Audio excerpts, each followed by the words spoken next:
Good morning. By a show of hands, who here has heard some of the unsettling news coming out of Israel and Palestine in the last few weeks? I know I have.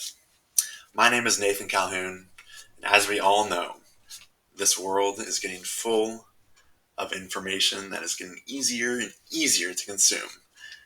But with that comes the ability to spread disinformation, and not just spread it, but weaponize it.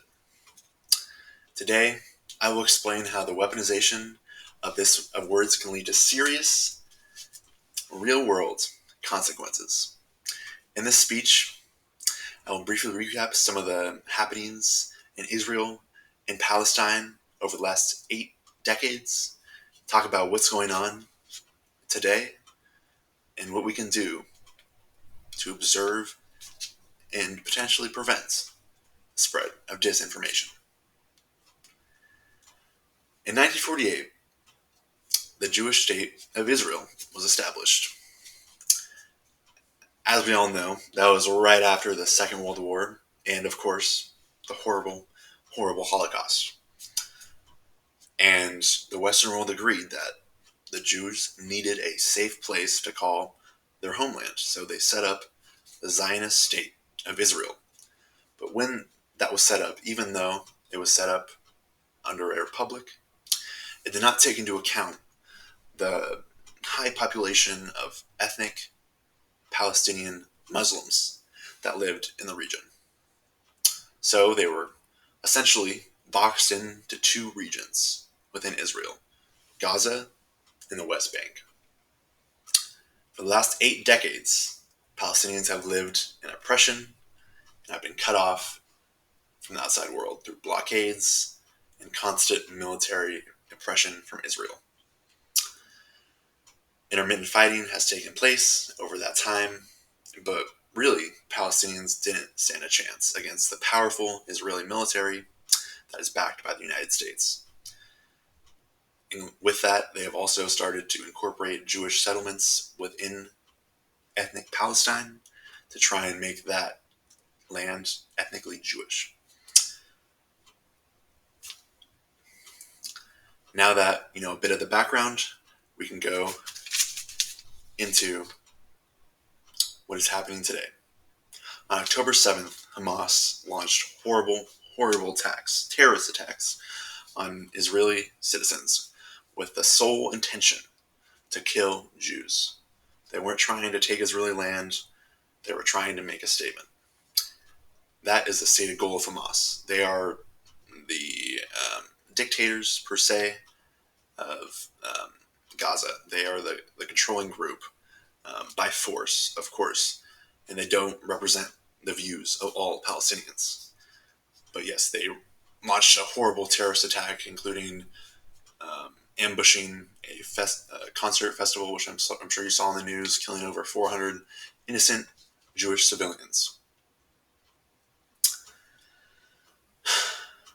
With that, immediately after, the ITF, which is Israel's defense force, which again is funded by America and Israel, and fitted with advanced weapons, started immediately bombing relentlessly Gaza, which is a city of 1.1 million. By the way, my source for the history comes from the Encyclopedia Britannica, and my source for the current happenings comes from ABC. I also got some of my information from the Institute on Middle East Understanding. They claim to be protecting the Israeli people with these somewhat horrendous actions against the Palestinians, with a blatant disregard to human and civilian, most notably life. But in reality, it's a blatant show of force and, again, a blatant disregard for all civilian life. Now, for what's going on in the Western media to propagate the American people into a biased perspective. last week, a news headline started circling across the Western world, claiming that Hamas had beheaded over 40 Israeli babies. Simply horrible, but unfortunately not out of line with their actions of the previous week. With that, though, because again, this claim was made by the ITF, and they started telling Western media outlets, hey, this is what they did, but they didn't provide any evidence whatsoever. And while that all was happening, we were seeing constant videos, firsthand accounts pouring out of Gaza um, of just the atrocities that were being committed because of the ITF and their relentless carpet bombing of Gaza City. Not really having any supplies coming in or places to go. So, with the effect of this,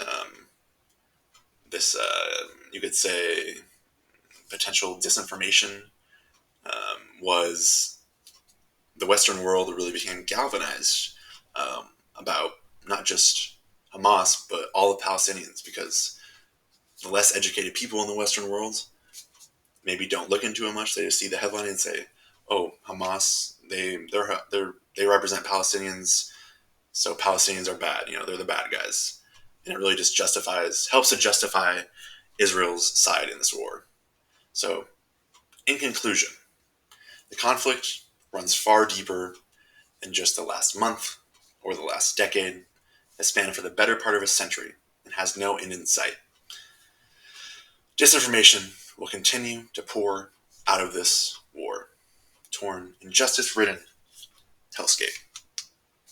So, it's your choice. Be susceptible to it or seek out the truth. Thank you.